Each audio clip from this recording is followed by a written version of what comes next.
ಎಲ್ಲ ವಿದ್ಯಾರ್ಥಿಗಳಿಗೂ ಕೂಡ ಇತಿಹಾಸ ತರಗತಿಗೆ ತಮಗೆಲ್ಲರೂ ಕೂಡ ಆತ್ಮೀಯ ಸ್ವಾಗತವನ್ನು ಕೋರ್ತೇನೆ. ನನ್ನ ವಾಯ್ಸ್ ಕೇಳ್ತಾ ಇದ್ದರೆ ಕಾಮೆಂಟ್ನಲ್ಲಿ ತಿಳಿಸಿ. ಸೊ ಮೊದಲನೇದಾಗಿ ಇವತ್ತು ಸೆಕೆಂಡ್ ಸೆಮಿಸ್ಟರ್ನ ವಿದ್ಯಾರ್ಥಿಗಳಿಗೆ ಆರಂಭಿಕ ಪಾಠ ಆಧಾರಗಳು ಅಂತ, ಸೋರ್ಸಸ್ ಅಂತ ಕರೀತಾರೆ. ಸೊ ಆ ಆಧಾರಗಳ ಕುರಿತು ಇವತ್ತು ಸಂಕ್ಷಿಪ್ತವಾಗಿ ಪರಿಚಯವನ್ನು ಮಾಡಿಕೊಡ್ತೇನೆ. ಮೊದಲನೇದಾಗಿ ಈ ಆಧಾರಗಳು ಅಂತಂದರೆ ಇತಿಹಾಸದ ಒಂದು ಪ್ರಮುಖ ಘಟ್ಟ ಅಂತ ಕರಿತೀವಿ. ಒಂದು ವೇಳೆ ಆಧಾರಗಳು ಇಲ್ಲ ಅಂತಂದರೆ ಸೊ ಅಲ್ಲಿ ಇತಿಹಾಸವನ್ನು ಊಹಿಸ್ಕೊಳ್ಳೋದಕ್ಕೂ ಕೂಡ ಸಾಧ್ಯವಿಲ್ಲ. ಸೊ ಇವತ್ತು ನಮ್ಮ ಮುಂದೆ ಹಲವಾರು ಪಾಠಗಳು ಅಥವಾ ಇತಿಹಾಸಕ್ಕೆ ಸಂಬಂಧಪಟ್ಟಿರ್ತಕ್ಕಂಥ ಅಧ್ಯಾಯಗಳು ನಮ್ಮ ಮುಂದೆ ಇದ್ದಾವೆ ಅಂತಂದರೆ ಯಾವುದೋ ಒಂದು ಆಧಾರಗಳಿಂದಲೇ ಆ ಒಂದು ಅಧ್ಯಾಯ ಆರಂಭ ಆಗಿರ್ತಕ್ಕಂಥದ್ದು. ಸೊ ಆ ಕಾರಣಕ್ಕೋಸ್ಕರ ಆಧಾರಗಳು ಇತಿಹಾಸಕ್ಕೆ ಪ್ರಮುಖವಾಗಿರ್ತಕ್ಕಂಥದ್ದು. ಒಂದು ವೇಳೆ ಆಧಾರಗಳು ಇಲ್ಲ ಅಂತಂದರೆ ಇತಿಹಾಸಕ್ಕೆ ಉಳಿವು ಇಲ್ಲ ಅಂತಕ್ಕಂಥದ್ದನ್ನು ನಾವು ಯೋಚನೆ ಮಾಡಬೇಕಾಗುತ್ತೆ. ಬಹುಶಃ ನಾವು ಏನ್ಷಿಯಂಟ್ ಇಂಡಿಯನ್ ಹಿಸ್ಟ್ರಿಯಿಂದ ತೆಗೆದುಕೊಂಡ್ರೆ ನಾಗರಿಕತೆಗಳ ಕಾಲ ಇರ್ಬೋದು, ಅದಕ್ಕಿಂತ ಹಿಂದಿನ ಒಂದು ಶಿಲಾಯುಗದ ಕಾಲ ಇರ್ಬೋದು, ನಂತರ ಬಂದಿರತಕ್ಕಂಥ ಗುಪ್ತರ ಕಾಲದಿಂದ ಹಿಡಿದು ಇಲ್ಲಿಯವರು ಕೂಡ ಹಲವಾರು ರೀತಿಯ ಆಧಾರಗಳು ಇತಿಹಾಸವನ್ನು ರಚನೆ ಮಾಡೋದಕ್ಕೆ ಪ್ರಮುಖವಾಗಿರ್ತಕ್ಕಂಥ ಕೊಡುಗೆಯನ್ನು ಕೊಟ್ಟಿದ್ದಾವೆ. ಅದು ವಿವಿಧ ಮೋಡ್ಗಳಲ್ಲಿರ್ತಕ್ಕಂಥ ಒಂದು ಸೋರ್ಸಸ್ ಅಂತ ಕರಿತೀವಿ ನಾವು. ಸೊ ಒಂದು ವಿವಿಧ ಪ್ರಕಾರದ ಆಧಾರಗಳು ಇತಿಹಾಸವನ್ನು ವಿವಿಧ ರೀತಿಯಲ್ಲಿ ವಿಶ್ಲೇಷಣೆ ಮಾಡ್ತಾ ಹೋಗ್ತವೆ. ಅದರಲ್ಲಿ ನಮಗೆ ಶಾಸನಗಳಿರ್ಬೋದು ಅಥವಾ ನಾಣ್ಯಗಳಿರ್ಬೋದು, ಭೂ ಉತ್ಖನನಗಳು ಇರ್ಬೋದು, ಜೊತೆಗೆ ಹಲವಾರು ಸ್ಮಾರಕಗಳು ಏನು ನಮಗೆ ಸಿಕ್ಕಿದಾವೆ, ಅದರ ಮೂಲಕ ಕೂಡ ಇತಿಹಾಸ ಹೇಗಿತ್ತು ಅಂತೇಳಿ ಊಹೆ ಮಾಡ್ಬೋದು. ಹಾಗೆ ಪ್ರಮುಖವಾಗಿ ಇತಿಹಾಸವನ್ನು ನೇರವಾಗಿ ಹೇಳ್ತಕ್ಕಂತಹ ಲಿಖಿತ ಆಧಾರಗಳು, ಅಂದರೆ ಭಾಷೆಯನ್ನು ಬಳಸ್ಕೊಂಡು, ಸೊ ಲಿಪಿಗಳನ್ನು ಬಳಸ್ಕೊಂಡು ಇತಿಹಾಸವನ್ನು ಬರವಣಿಗೆಯ ರೂಪದಲ್ಲಿ ಪ್ರಸ್ತುತಪಡಿಸಿರ್ತಕ್ಕಂತಹ ಹಲವಾರು ಕೃತಿಗಳು ನಮಗೆ ಸಿಕ್ಕಿದ್ದಾವೆ. ಅವುಗಳು ಇತಿಹಾಸದ ಪ್ರಮುಖ ಆಧಾರಗಳು ಅಂತೇಳಿ ನಾವು ಕನ್ಸಿಡರ್ ಮಾಡ್ತೀವಿ. ಹಾಗಾದರೆ ಈ ಆಧಾರಗಳಿಗೆ ಸಂಬಂಧಪಟ್ಟಿರ್ತಕ್ಕಂತಹ ಒಂದು ಅಧ್ಯಾಯವನ್ನು ನಾವು ಇದರ ಮೂಲಕ ವ್ಯವಸ್ಥಿತವಾಗಿ ಆರಂಭ ಮಾಡ್ಕೊಳ್ತಾ ಹೋಗೋಣ. ಮೊದಲನೇದಾಗಿ ಒಂದು ಸ್ಕ್ರೀನನ್ನು ಶೇರ್ ಮಾಡ್ತೀನಿ. ಅದು PPT ಸಂಬಂಧಪಟ್ಟಿರ್ತಕ್ಕಂಥದ್ದು.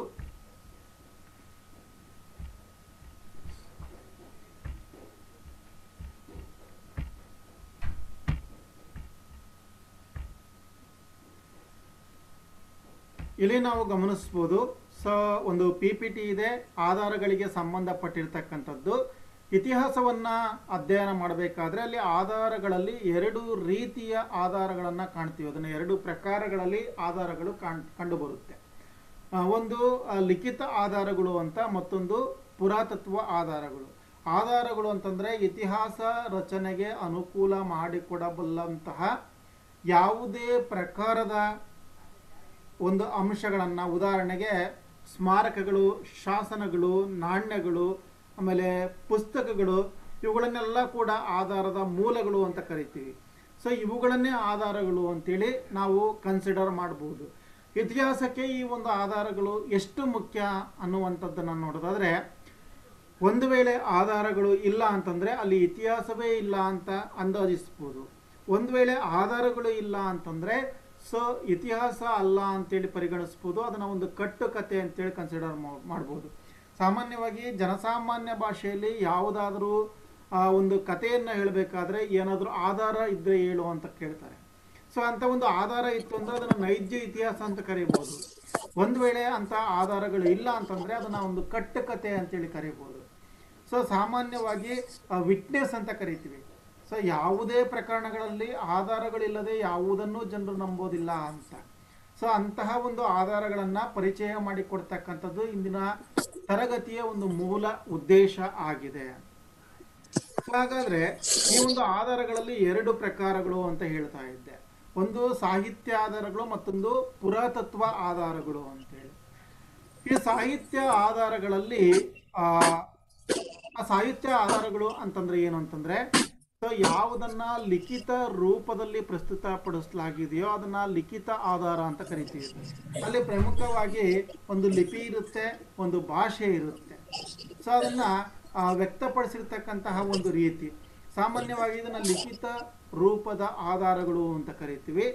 ಯಾವುದೇ ಒಬ್ಬ ದೇಶೀಯ ಮತ್ತು ಅಥವಾ ವಿದೇಶಿಗ ಒಂದು ಕಾಲದ ಒಂದು ಘಟನೆಯ ಕುರಿತು ವರ್ಣನೆಯನ್ನ ಮಾಡಿದ್ರೆ ಅಥವಾ ಅದರ ಕುರಿತು ಲಿಖಿತ ರೂಪದಲ್ಲಿ ಬರೆದು ಇಟ್ಟೋಗಿದ್ರೆ ಅದನ್ನು ಲಿಖಿತ ಆಧಾರಗಳು ಅಂತ ಕರಿತೀವಿ. ಪ್ರಾಚೀನ ಭಾರತದ ಇತಿಹಾಸದಿಂದಲೂ ಕೂಡ ಲಿಖಿತ ಆಧಾರಗಳನ್ನ ಕಾಣ್ತೇವೆ. ಆದರೆ ಅತ್ಯಂತ ಪ್ರಾಚೀನ ಭಾರತದಲ್ಲಿ ಅತಿ ಹೆಚ್ಚು ಲಿಖಿತ ಆಧಾರಗಳು ಸಿಗೋದಿಲ್ಲ. ಆದರೆ ಇತ್ತೀಚಿನ ಕಾಲದಲ್ಲಿ ಅಂದರೆ ಮಧ್ಯಯುಗದ ನಂತರದಲ್ಲಿ ಯಥೇಚ್ಛವಾಗಿ ಲಿಖಿತ ಆಧಾರಗಳು ಸಿಗ್ತಾ ಹೋಗ್ತವೆ. ಏನ್ಷಿಯಂಟ್ ಇಂಡಿಯನ್ ಹಿಸ್ಟ್ರಿಯನ್ನು ನಾವು ಹೆಚ್ಚಾಗಿ ಪುರಾತತ್ವ ಆಧಾರಗಳ ಮೇಲೆ ಅಧ್ಯಯನ ಮಾಡಿದರೆ ಆಧುನಿಕ ಭಾರತ ಮತ್ತು ಮಧ್ಯಕಾಲದ ಭಾರತದ ಇತಿಹಾಸವನ್ನು ಹೆಚ್ಚಾಗಿ ಈ ಲಿಖಿತ ಆಧಾರಗಳ ಮೇಲೆ ನಾವು ಅಧ್ಯಯನವನ್ನು ಮಾಡ್ತಾ ಹೋಗ್ತೇವೆ. ಸೊ ಇಲ್ಲಿ ನಾವು ಪ್ರಮುಖವಾಗಿ ಇದರ ಉದ್ದೇಶ ಏನಂತಂದ್ರೆ ಇತಿಹಾಸದ ವಿದ್ಯಾರ್ಥಿಗಳಿಗೆ ಇತಿಹಾಸ ರಚನೆಗೆ ಸಹಾಯಕವಾಗಿರ್ತಕ್ಕಂಥ ಮೂಲಾಧಾರಗಳಲ್ಲಿ ಸಾಹಿತ್ಯದ ಆಧಾರಗಳ ಬಗ್ಗೆ ಮತ್ತು ಅವುಗಳಲ್ಲಿರ್ತಕ್ಕಂಥ ವಿಧಗಳ ಬಗ್ಗೆ ತಿಳಿಸಿಕೊಡ್ತಕ್ಕಂಥದ್ದು ಇದರ ಮೊದಲ ಲರ್ನಿಂಗ್ ಆಬ್ಜೆಕ್ಟ್ ಆಗಿರುತ್ತೆ. ಅಷ್ಟೇ ಅಲ್ಲದೆ ಸಾಹಿತ್ಯಿಕ ಆಧಾರಗಳಲ್ಲಿ ಸ್ಥಳೀಯ ಸಾಹಿತ್ಯಿಕ ಆಧಾರಗಳ ಬಗ್ಗೆ ಮತ್ತು ಅದರ ವಿಧಗಳ ಬಗ್ಗೆ ಕೂಡ ತಿಳಿಸ್ಕೊಡ್ತೇವೆ ಮತ್ತು ಇತಿಹಾಸ ರಚನೆಯಲ್ಲಿ ಅವುಗಳ ಮಹತ್ವವನ್ನು ಕೂಡ ಈ ಒಂದು ಪಾಠದಲ್ಲಿ ತಿಳ್ಕೊಳ್ತಾ ಹೋಗ್ತಾರೆ. ಸೊ ಪೀಠಿಕೆಯನ್ನು ನೋಡೋದಾದ್ರೆ ನಾವು ಭಾರತದ ಇತಿಹಾಸ ಸುಮಾರು 5,000 ವರ್ಷಗಳಿಂದಲೂ ಕೂಡ ನಡ್ಕೊಂಡು ಬಂದಿರತಕ್ಕಂತಹ ಒಂದು ಭವ್ಯ ಪರಂಪರೆ ಇರ್ತಕ್ಕಂಥದ್ದು. ಸೊ ಏನ್ಷಿಯಂಟ್ ಇಂಡಿಯನ್ ಹಿಸ್ಟ್ರಿಯಲ್ಲಿ ಅಂದರೆ ಸಿಂಧು ಸಂಸ್ಕೃತಿಯ ಜನರು 2,500ಕ್ಕಿಂತಲೂ ಹಿಂದೆ ಬರವಣಿಗೆಯನ್ನು ತಿಳಿದಿದ್ರು ನಮಗೆ ಕೆಲವೊಂದು ಲಿಪಿಗಳು ಸಿಗ್ತವೆ. ಅವನ್ನ ಚಿತ್ರಲಿಪಿ ಅಂತ ಕರಿತೀವಿ. ಹಲವಾರು ಮುದ್ರೆಗಳು ಇದ್ದಾವೆ. ಸುಮಾರು 1,500ಕ್ಕಿಂತಲೂ ಹೆಚ್ಚು ಮುದ್ರೆಗಳು ಸಿಕ್ಕಿದಾವೆ ಅಂತ ಮಾಹಿತಿ ಇದೆ. ಆ ಮುದ್ರೆಗಳಲ್ಲಿ ಒಂದು ಪ್ರಕಾರದ ಲಿಪಿಯನ್ನ ಕಾಣ್ತೇವೆ. ಅದನ್ನು ಆಧುನಿಕ ಇತಿಹಾಸ ತಜ್ಞರು ಚಿತ್ರಲಿಪಿ ಅಂತೇಳಿ ಗುರುತಿಸಿದ್ದಾರೆ. ಸೊ ಅದೇ ರೀತಿಯಾಗಿ ಪ್ರಾಚೀನ ಮಾನವ ತನ್ನ ಬರವಣಿಗೆಯನ್ನ ಮರದ ತೊಗಟೆಗಳಲ್ಲಿ, ತಾಳೆಗರೆಗಳಲ್ಲಿ, ಕುರಿಯ ಚರ್ಮದ ಮೇಲೆ, ಮರದ ಹಲಗೆಗಳ ಮೇಲೆ, ಲೋಹಗಳ ಮೇಲೆ, ಶಿಲೆಗಳ ಮೇಲೆ ಬರವಣಿಗೆಯನ್ನು ರೂಪಿಸ್ತಾ ಇದ್ದ. ಸೊ ಇವು ಕೂಡ ಅನೇಕವಾಗಿ ನಮಗೆ ಸಿಕ್ಕಿದಾವೆ ಅಂತ. ಸೊ ಸಾಹಿತ್ಯಿಕ ಆಧಾರಗಳಲ್ಲಿ 2 ಪ್ರಕಾರದ ಆಧಾರಗಳನ್ನ ನಾವು ಇಲ್ಲಿ ಕಾಣಬಹುದು. ಸಾಹಿತ್ಯಿಕ ಆಧಾರಗಳಲ್ಲಿ ಒಂದು ಮೌಖಿಕ ಸಾಹಿತ್ಯದ ಆಧಾರಗಳಾದರೆ ಮತ್ತೊಂದು ಬರವಣಿಗೆ ರೂಪದ ಸಾಹಿತ್ಯಿಕ ಆಧಾರಗಳು ಅಂತ ಕರಿತೀವಿ. ಮೌಖಿಕ ಆಧಾರಗಳಂದ್ರೆ ಒಬ್ಬರ ಬಾಯಿಂದ ಇನ್ನೊಬ್ಬರಿಗೆ ಹೋಗಿರ್ತಕ್ಕಂಥದ್ದು. ಸೊ ಅಂಥವುಗಳ ಒಂದು ಮುಂದುವರಿಕೆ ನಂತರದ ಕಾಲದಲ್ಲಿ ಅದು ಲಿಖಿತವಾಗಿ ಪರಿವರ್ತನೆ ಆಗುತ್ತೆ. ಇದನ್ನ ಮೌಖಿಕ ಸಾಹಿತ್ಯಿಕ ಆಧಾರಗಳು ಅಂತ ಕರಿತೀವಿ. ಇನ್ನು ಆರಂಭದಲ್ಲಿಯೇ ಬರವಣಿಗೆ ರೂಪವನ್ನು ಸಿಕ್ಕಿ ಅದು ನಂತರದ ಕಾಲದಲ್ಲಿ ತನ್ನ ಭವ್ಯತೆಯನ್ನು ಮೆರೆದು ಅದು ಮುಂದುವರೆದುಕೊಂಡು ಹೋಗಿ ನಂತರದಲ್ಲಿ ಸಿಕ್ಕಿರ್ತಕ್ಕಂಥದ್ದು ಅದನ್ನು ಬರವಣಿಗೆಯ ರೂಪದ ಸಾಹಿತ್ಯಿಕ ಆಧಾರಗಳು ಅಂತ ಕರಿತೀವಿ. ಇಲ್ಲಿ ಬರವಣಿಗೆ ರೂಪದಲ್ಲೇ ಮತ್ತೆ 2 ಪ್ರಕಾರವಾಗಿರ್ತಕ್ಕಂಥ ಸಾಹಿತ್ಯಿಕ ಆಧಾರಗಳನ್ನ ನೋಡಬಹುದು. ಒಂದು ಸ್ಥಳೀಯ ಸಾಹಿತ್ಯಿಕ ಆಧಾರ ಅಂತೇಳಿ, ಅಂದರೆ ಇದು ಭಾರತೀಯ ಮೂಲಕ್ಕೆ ಸಂಬಂಧಪಟ್ಟಿರ್ತಕ್ಕಂಥದ್ದು, ದೇಶೀಯರಿಂದಲೇ ರಚನೆ ಆಗಿರುವಂತಹ ಸಾಹಿತ್ಯಿಕ ಆಧಾರಗಳು.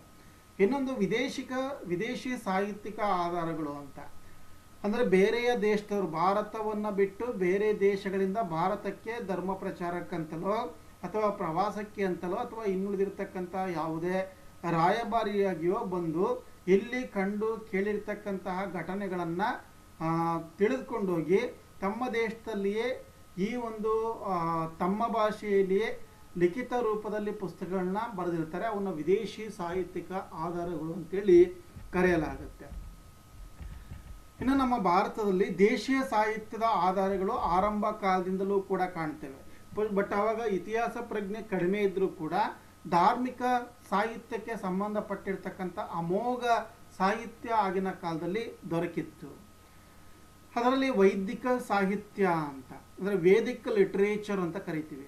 ಇದರ ಒಂದು ಅದ್ಭುತವಾಗಿರ್ತಕ್ಕಂಥ ಕೊಡುಗೆ ಪುಸ್ತಕಗಳ ಭಂಡಾರವೇ ಸೇರಿಕೊಂಡಿರ್ತಕ್ಕಂಥದ್ದು. ಸೊ ಏನ್ಷಿಯಂಟ್ ವರ್ಲ್ಡಲ್ಲಿ ಅತಿ ಹೆಚ್ಚು ಸಾಹಿತ್ಯ ಇದಕ್ಕೆ ಸಂಬಂಧಪಟ್ಟಿರ್ತಕ್ಕಂಥದ್ದು ಸಿಕ್ಕಿರುವಂಥದ್ದನ್ನು ನೋಡ್ಬೋದು. ಹಾಗೆ ಬೌದ್ಧ ಸಾಹಿತ್ಯ ಅಂತ ಹೇಳಿ ಬುದ್ಧಿಸ್ಟ್ ಲಿಟ್ರೇಚರ್ ಅಂತ ಕರಿತೀವಿ. ದೀಪವಂಶ, ಮಹಾವಂಶ, ಆಮೇಲೆ ಹಲವಾರು ಸಾಹಿತ್ಯ ಪ್ರಕಾರಗಳಿದ್ದಾವೆ ಬೌದ್ಧ ಸಾಹಿತ್ಯದಲ್ಲಿ. ಸೊ ಮಹಾವಿಭಾಷ ಶಾಸ್ತ್ರವಿರ್ಬೋದು, ಇಂಥ ಸಾಹಿತ್ಯ ಪ್ರಕಾರ ಇದೆ. ಮತ್ತು ಬೌದ್ಧ ಧರ್ಮವನ್ನು ಅಳವಡಿಸಿಕೊಂಡಿದ್ದಂತಹ ಹಲವಾರು ಮೇರು ಕವಿಗಳು ಹಲವಾರು ಕೃತಿಗಳನ್ನು ಕೂಡ ಬರೆದಿದ್ದಾರೆ. ಹಾಗೆ ಜೈನ ಸಾಹಿತ್ಯ ಅಂತೇಳಿ ನಮ್ಮ ಏನ್ಷಿಯಂಟ್ ಅಥವಾ ನಮ್ಮ ಕರ್ನಾಟಕದಲ್ಲಿ ಹೆಚ್ಚು ಸಿಗ್ತಕ್ಕಂಥದ್ದು ಈ ಜೈನ ಸಾಹಿತ್ಯ ಅಂತ. ಜೈನ ಧರ್ಮದಲ್ಲಿ ಅದರ ಒಂದು ಧರ್ಮದವರಾಗಿರ್ತಕ್ಕಂತಹ ಪಂಪ ಇರ್ಬೋದು, ರನ್ನ ಇರ್ಬೋದು, ಪನ್ನ ಇರ್ಬೋದು, ಇವರೆಲ್ಲ ಕೂಡ ಜೈನ ಕವಿಗಳೇ ಅಂತ ಕರೆಸ್ಕೊಂಡಿದ್ದಾರೆ.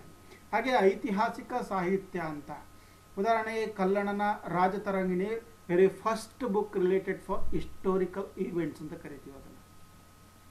ಸೊ ಇತಿಹಾಸದ ಪ್ರಪ್ರಥಮ ಭಾರತದ ಒಂದು ಪುಸ್ತಕ ಅಂತೇಳಿ ಕಲ್ಲಣನ ರಾಜತರಂಗಿಣಿಯನ್ನು ಕರಿಬೋದು. ಹಾಗೆ ವೈಜ್ಞಾನಿಕ ಬರಹಗಳು ಅಂತೇಳಿ ಗುಪ್ತರ ಕಾಲದಲ್ಲಿ ಈ ರೀತಿಯ ವೈಜ್ಞಾನಿಕ ಬರಹಗಳು ಅಂದರೆ ಭೂಗೋಳಶಾಸ್ತ್ರಕ್ಕೆ ಹಾಗೂ ಭೌತಶಾಸ್ತ್ರಕ್ಕೆ ಹಾಗೂ ಖಗೋಳ ವಿಜ್ಞಾನಕ್ಕೆ, ಜ್ಯೋತಿಷ್ಯ ಶಾಸ್ತ್ರಕ್ಕೆ ಸಂಬಂಧಪಟ್ಟಿರ್ತಕ್ಕಂಥ ಮತ್ತು ಆಯುರ್ವೇದಕ್ಕೆ ಸಂಬಂಧಪಟ್ಟ ವೈದ್ಯಶಾಸ್ತ್ರಕ್ಕೆ ರಿಲೇಟ್ ಆಗಿರುವಂತಹ ಬಹಳ ಮೇರು ಕೃತಿಗಳು ಆ ಕಾಲದಲ್ಲಿ ಸಿಕ್ಕಿದ್ವು. ಇವೆಲ್ಲ ಕೂಡ ಸ್ಥಳೀಯ ಸಾಹಿತ್ಯದ ಆಧಾರಗಳು ಅಂತೇಳಿ ನಾವು ಕರೀತೇವೆ. ಹಾಗೆ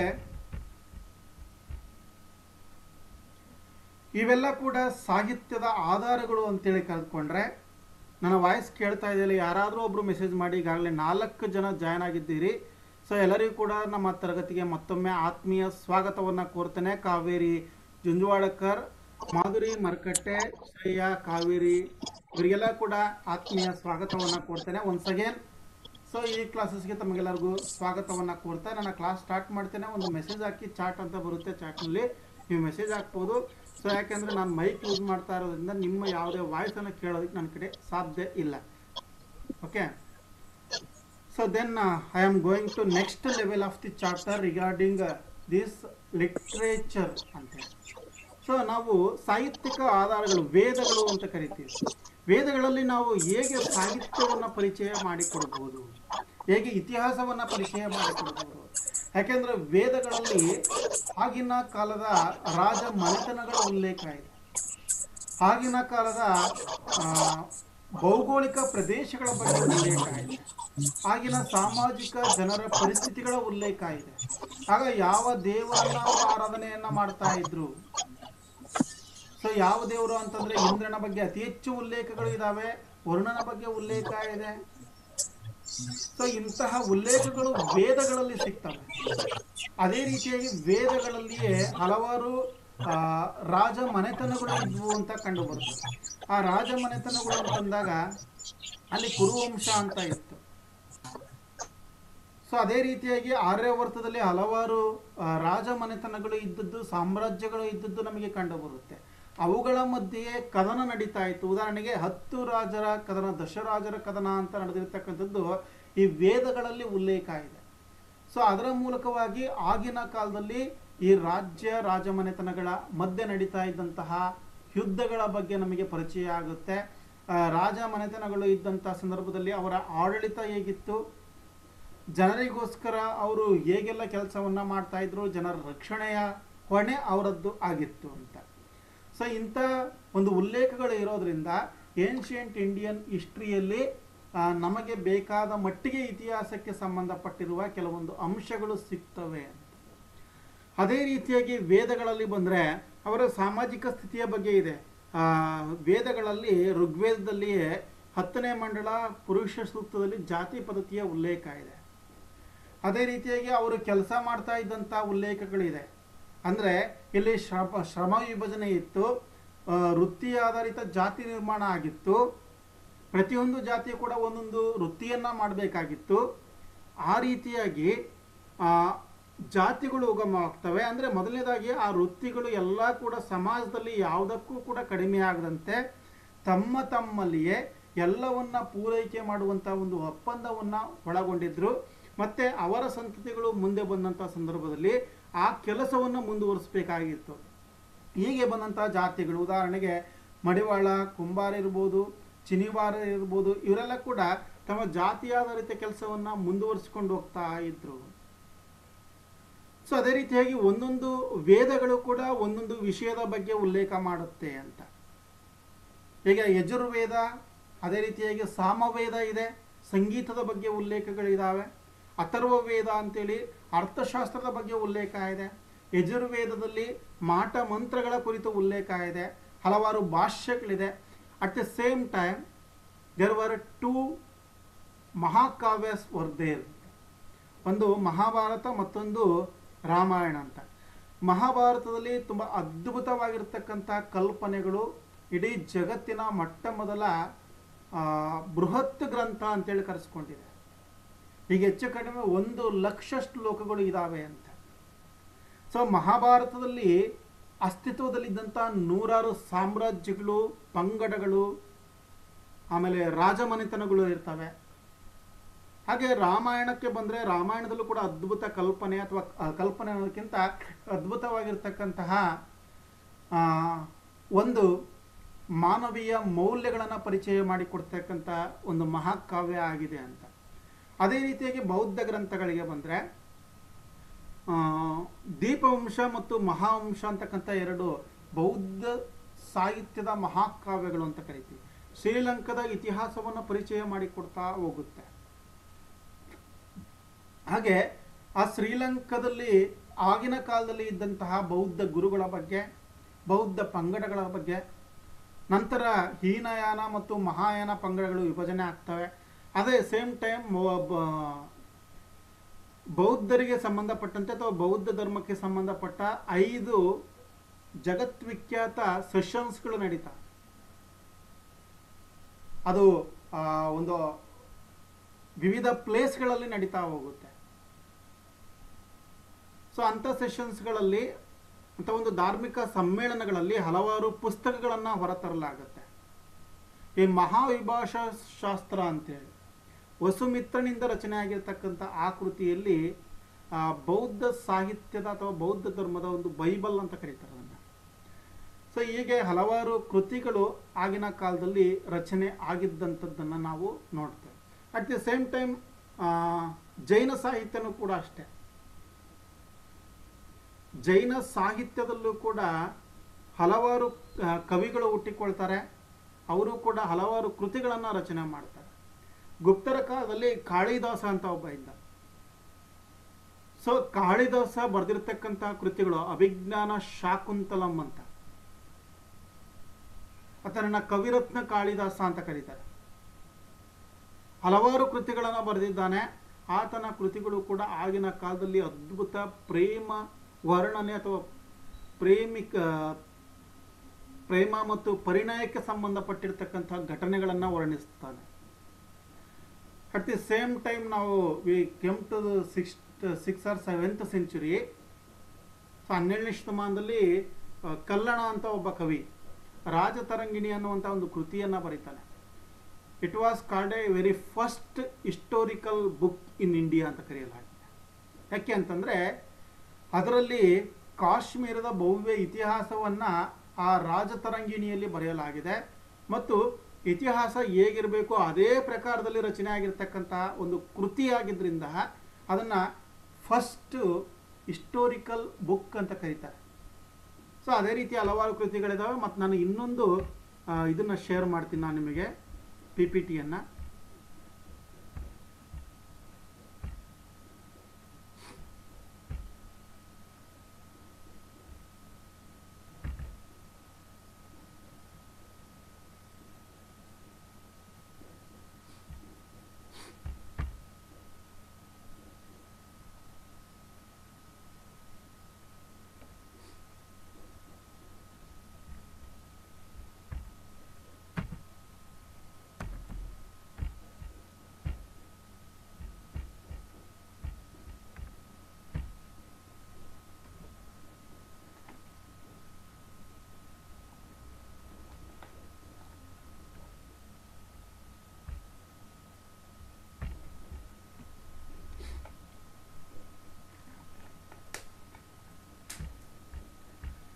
ಈ ಒಂದು PPT ನಿಮಗೆ ಕಾಣಿಸ್ತಾ ಇದೆ ಅಂತ ಅಂದ್ಕೊಳ್ತೇನೆ. ಸೊ ಈ ಲಿಟ್ರರಿ ಸೋರ್ಸಲ್ಲೇ ಸೆಕೆಂಡ್ PPT ಇದು. ಸೊ ಫಸ್ಟ್ PPTಯನ್ನು ಈಗಾಗಲೇ ಹೇಳಿದ್ದೆ ನಾನು.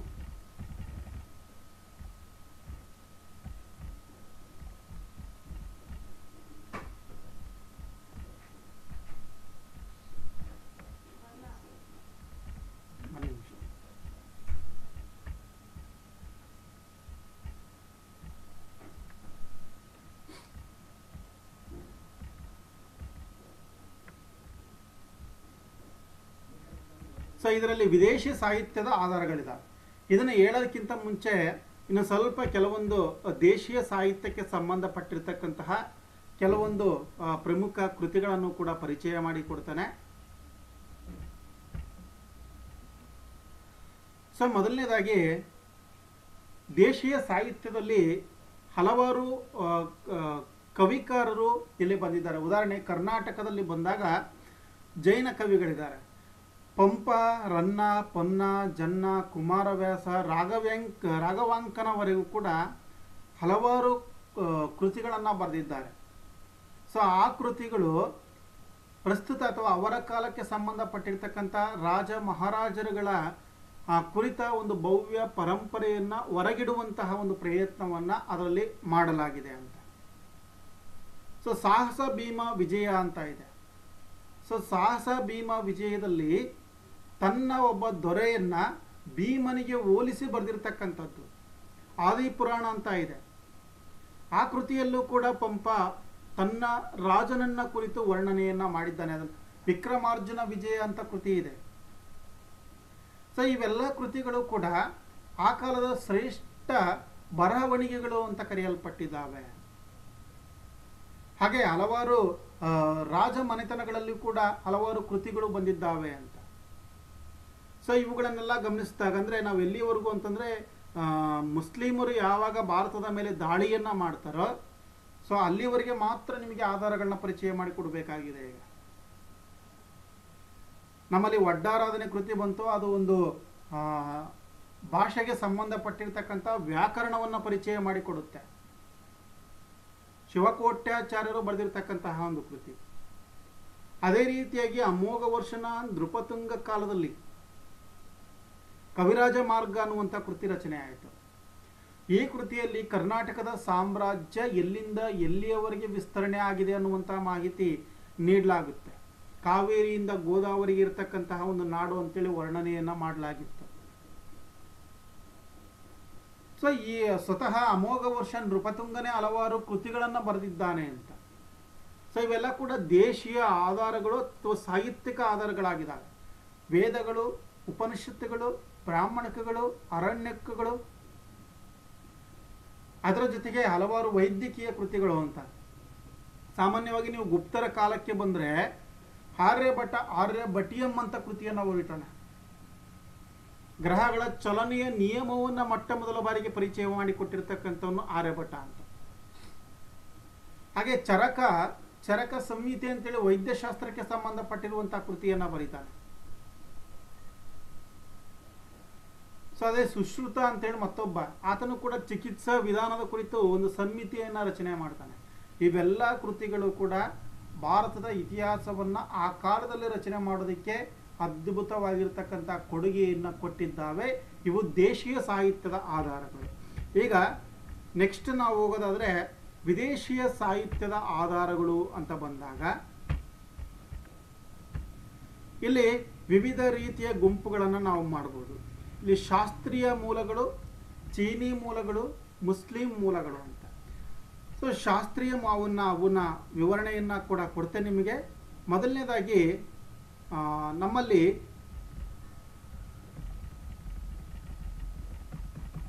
ಚೀನಿಯ ಮೂಲಗಳನ್ನು ಬಂದರೆ ಹಲವಾರು ಚೀನಿಯರು ಭಾರತಕ್ಕೆ ಪ್ರವಾಸಕ್ಕೆ ಅಂತ ಬರ್ತಾರೆ ಅಥವಾ ಬೌದ್ಧ ಧರ್ಮದ ಅಧ್ಯಯನಕ್ಕೆ ಅಂತ ಬರ್ತಾರೆ. ಅವರು ಬಂದಂಥ ಸಂದರ್ಭದಲ್ಲಿ ಇಡೀ ದೇಶವನ್ನು ಸುತ್ತಾಡ್ತಾರೆ. ಸುತ್ತಾಡಿದ ನಂತರ ಅವರು ಕಂಡು ಕೇಳಿರ್ತಕ್ಕಂಥ ಹಲವಾರು ವಿಚಾರಗಳನ್ನು ತಮ್ಮ ದೇಶದಲ್ಲಿ ಹೋಗಿ ಕೃತಿಯ ರೂಪವನ್ನು ಕೊಡ್ತಾರೆ. ಅದರಲ್ಲಿ ಈ ಫಾಯಿಯಾನ ಅಂತೇಳಿ ಮೊದಲನೇದಾಗಿ, ಫಾಯಿಯಾನು ಕೂಡ ಗುಪ್ತರ ಕಾಲದಲ್ಲಿ ಬಂದಿರತಕ್ಕಂಥ ಒಬ್ಬ ಪ್ರಸಿದ್ಧ ಚೀನಿ ಪ್ರವಾಸಿಗ ಅಂತ ಕರೀಬಹುದು. ಆತ ಗೋಕೋಕಿ ಅನ್ನುವಂಥ ಕೃತಿಯನ್ನು ಬರೀತಾರೆ. ಅದಕ್ಕಿಂತ ಮುಂಚೆ ಗ್ರೀಕ್ನ ಇತಿಹಾಸಕಾರ ಅಥವಾ ಗ್ರೀಕ್ನಿಂದ ಬಂದಿರತಕ್ಕಂಥವನು ಮೇಗಸ್ತಾನಿಸ ಅಂತೇಳಿ. ಸೊ ಮೇಗಸ್ತಾನಿಸ ಚಂದ್ರಗುಪ್ತ ಮೌರ್ಯನ ಆಸ್ಥಾನದಲ್ಲಿ ಇದ್ದಂತಹ ಒಬ್ಬ ವಿದೇಶಿಗ. ಆತ ಇಂಡಿಕಾ ಅನ್ನುವಂಥ ಕೃತಿಯನ್ನು ಬರೀತಾನೆ. ಇಂಡಿಕಾ ಅನ್ನುವಂತಹ ಕೃತಿ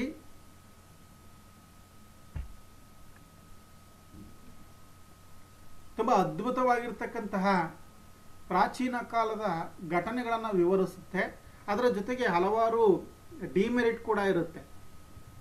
ಆ ಇಂಡಿಕಾ ಕೃತಿಯಲ್ಲಿ ಕೆಲವೊಂದು ಉಲ್ಲೇಖಗಳೇನಿದ್ದಾವೆ, ಸೊ ಅದನ್ನು ಊಹಿಸ್ಕೊಳ್ಳೋದಕ್ಕೂ ಕೂಡ ಸಾಧ್ಯವಿಲ್ಲದಂಥ ಘಟನೆಗಳು. ಯಾಕೆಂದರೆ 60 ಅಡಿಯ ಮನುಷ್ಯರು ಇರ್ತಾ ಇದ್ರು, ಅವರ ಕಿವಿಗಳೇ 5 ರಿಂದ 6 ಅಡಿ ಎತ್ತರ ಉದ್ದ ಇರ್ತಾ ಇದ್ವಿ. ಈ ರೀತಿಯೆಲ್ಲ ಅವಾಸ್ತವಿಕ ಘಟನೆಗಳನ್ನು ಆತ ವರ್ಣನೆ ಮಾಡಿದ್ದಾನೆ.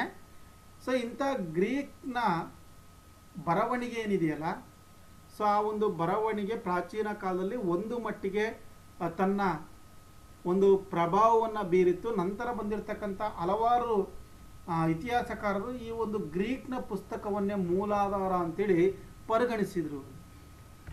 ಇನ್ನೊಬ್ಬ ಪ್ರಮುಖ ವ್ಯಕ್ತಿಯ ಬಗ್ಗೆ ಹೇಳಬೇಕು ಅಂತಂದರೆ ಹ್ಯುಯಾನ್ ಸಾಂಗ್ ಅಂತೇಳಿ. ಹ್ಯುಯಾನ್ ಸಾಂಗ್ ಒಬ್ಬ ಚೀನಿಯ ಪ್ರವಾಸಿಗ, ಬೌದ್ಧ ಧರ್ಮವನ್ನು ಅಧ್ಯಯನ ಮಾಡಬೇಕು ಅಂತೇಳಿ ಭಾರತಕ್ಕೆ ಬಂದಂಥವನು.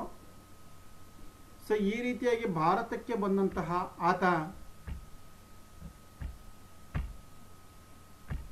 ಭಾರತಕ್ಕೆ ಬಂದಿರತಕ್ಕಂಥವನು ಹಲವಾರು ಘಟನೆಗಳನ್ನು ವರ್ಣನೆ ಮಾಡಿದ್ದಾರೆ. ಆತನನ್ನು ಪ್ರವಾಸಿಗರ ರಾಜ ಅಂತ ಕರೀತಾರೆ. ಆತ ಹಲವಾರು ಪ್ರದೇಶಗಳನ್ನು ಸುತ್ತಾಡಿದ. ವಾರಣಾಸಿ ಇರ್ಬೋದು, ಕನೋಜ್ ಇರ್ಬೋದು, ಬೋಧ್ಗಯ ಇರ್ಬೋದು, ದಕ್ಷಿಣ ಭಾರತದ ಕಂಚಿ ಇರ್ಬೋದು, ಅದೇ ರೀತಿಯಾಗಿ ಬಾದಾಮಿ, ಬನವಾಸಿ, ಹಲವಾರು ಪ್ರದೇಶಗಳನ್ನು ಆತ ಸಂಚಾರ ಮಾಡಿ ಒಂದು ಕೃತಿಯನ್ನು ಬರೀತಾನೆ, ಸಿಯುಕಿ ಅನ್ನುವಂಥ ಕೃತಿ. ಈ ಕೃತಿಯಲ್ಲಿ ಕೆಲವೊಂದು ಮಹತ್ವದ ವರ್ಣನೆಗಳು ಸಿಕ್ಕಿದ್ದಾವೆ. ಸೊ ಅದರಲ್ಲಿ ಪ್ರಮುಖವಾಗಿ ಇಮ್ಮಡಿ ಪುಲಿಕೇಶಿಯ ಜೊತೆಗೆ ಹರ್ಷವರ್ಧನ ಯುದ್ಧ ಮಾಡಿದಾಗ ಅದರಲ್ಲಿ ಗೆದ್ದವರು ಯಾರು ಅನ್ನುವಂತಹ ಒಂದು ಗೊಂದಲ ಉಂಟಾಗುತ್ತೆ. ಯಾಕೆಂದರೆ ಆಗಿನ ಕಾಲದಲ್ಲಿ 2 ಕೃತಿಗಳು ಈ ಒಂದು ಘಟನೆಯ ಬಗ್ಗೆ ವರ್ಣಿಸಿದರೂ ಕೂಡ ಎರಡರಲ್ಲೂ ಕೂಡ ವಿವಾದಾತ್ಮಕ ಅಂಶಗಳು ಇತ್ತು. ತಮ್ಮ ದೊರೆಯ ಗೆದ್ದ ಅಂತೇಳಿ ಎರಡೂ ಕಡೆಯ ಆಸ್ಥಾನ ಕವಿಕಾರರು ಬರ್ಕೊಂಡಿದ್ರು. ಆ ಸಂದರ್ಭದಲ್ಲಿ ಈ ಒಂದು ಕೃತಿ ಹೇಳುತ್ತೆ, ಹರ್ಷವರ್ಧನ ಈ ಒಂದು ಯುದ್ಧದಲ್ಲಿ ಸೋತಿದ್ದ ಅನ್ನುವಂಥ ಒಂದು ಮಾಹಿತಿ ಸಿಗುತ್ತೆ. ಇದರ ಆಧಾರದ ಮೇಲೆ ಹ್ಯುಯಾನ್ ಸಾಂಗ್ನ ಒಂದು ಆಧಾರ ಬಹಳಷ್ಟು ಮಹತ್ವದ ಹೆಜ್ಜೆ ಅಂತೇಳಿ ನಾವು ಕರೆಯಬಹುದು. ಇದೇ ರೀತಿಯಾಗಿ ಅರಬ್ ಇತಿಹಾಸಕಾರ ಸುಲೈಮಾನ್ ಅಮೋಘ ವರ್ಷ ನೃಪತುಂಗನ ಆಸ್ಥಾನಕ್ಕೆ ಬರ್ತಾನೆ. ಜಗತ್ತಿನ 4 ಮಹಾನ್ ಚಕ್ರವರ್ತಿಗಳಲ್ಲಿ ಅಮೋಘ ವರ್ಷ ಕೂಡ ಒಬ್ಬ ಅಂತೇಳಿ ಆತ ವರ್ಣನೆಯನ್ನು ಮಾಡ್ತಾನೆ. ಈ ರೀತಿಯಾಗಿ ಚೀನಿ ಇತಿಹಾಸಕಾರರಿರ್ಬೋದು, ಅರಬ್ ಇತಿಹಾಸಕಾರರಿರ್ಬೋದು, ಗ್ರೀಕ್ ಮತ್ತು ರೋಮನ್ ಇತಿಹಾಸಕಾರರಿರ್ಬೋದು, ಸ್ಟ್ರಾಬೋ ಇರ್ಬೋದು, ಅದೇ ಫ್ಲುಟಾರ್ಕ್ ಇರ್ಬೋದು, ಇವರೆಲ್ಲ ಕೂಡ ರೋಮನ್ ಮತ್ತು ಗ್ರೀಕ್ ಇತಿಹಾಸಕಾರರು ಅಂತ ಕರೀತಾರೆ. ಇವರು ಕೂಡ ಆ ಒಂದು ಪ್ರಸ್ತುತ ಘಟನೆಯನ್ನು ತುಂಬ ಚೆನ್ನಾಗಿ ನಮಗೆ ಇತಿಹಾಸವನ್ನು ಎಣೆದುಕೊಟ್ಟಿದ್ದಾರೆ. ಇದಿಷ್ಟು ಕೂಡ ವಿದೇಶಿಯ ಆಧಾರಕ್ಕೆ ಸಂಬಂಧಪಟ್ಟಿರ್ತಕ್ಕಂಥದ್ದು. ವಿದ್ಯಾರ್ಥಿಗಳೇ, ಇದಿಷ್ಟು ಕೂಡ ಸಾಹಿತ್ಯಿಕ ಆಧಾರಗಳಿಗೆ ಸಂಬಂಧಪಟ್ಟಿರ್ತಕ್ಕಂಥ ಪಾಠ ಆಗಿದ್ದರೆ, ನೆಕ್ಸ್ಟ್ ಕ್ಲಾಸಲ್ಲಿ ಪುರಾತತ್ವ ಆಧಾರಗಳಿಗೆ ಸಂಬಂಧಪಟ್ಟಿರ್ತಕ್ಕಂಥ ಪಾಠವನ್ನು ನಿಮಗೆ ಮಾಡ್ತೀನಿ. ಈ ಒಂದು ಪಾಠದ ನೋಟ್ಸ್ ಕೂಡ ಇದೆ, ಅದನ್ನು ನಿಮ್ಮ ವಾಟ್ಸಪ್ ಗ್ರೂಪಿಗೆ ಕೂಡ ಶೇರ್ ಮಾಡ್ತೀನಿ. ಸೊ ಇದಿಷ್ಟು ಕೂಡ ಮಾಹಿತಿ. ನೆಕ್ಸ್ಟ್ ಕ್ಲಾಸಿಗೆ ಕಂಪಲ್ಸರಿಯಾಗಿ ಎಲ್ಲರೂ ಕೂಡ ಅಟೆಂಡ್ ಮಾಡೋದಕ್ಕೆ ನೀವು ಫೋನ್ ಮುಖಾಂತರವಾಗಿ ತಿಳಿಸಿ ನಿಮ್ಮ ಸ್ನೇಹಿತರಿಗೆ ಅಂತ ಹೇಳ್ತಾ ಕ್ಲಾಸನ್ನು ಮುಗಿಸ್ತೀನಿ. ನಿಮಗೆ ಯಾವುದೇ ಕ್ವಶನ್ಸ್ ಇತ್ತು ಅಂತಂದರೂ ಕೂಡ ಸೊ ಅದನ್ನು ವಾಟ್ಸಪ್ನಲ್ಲಿ ಚರ್ಚೆ ಮಾಡೋಣ. Thank you.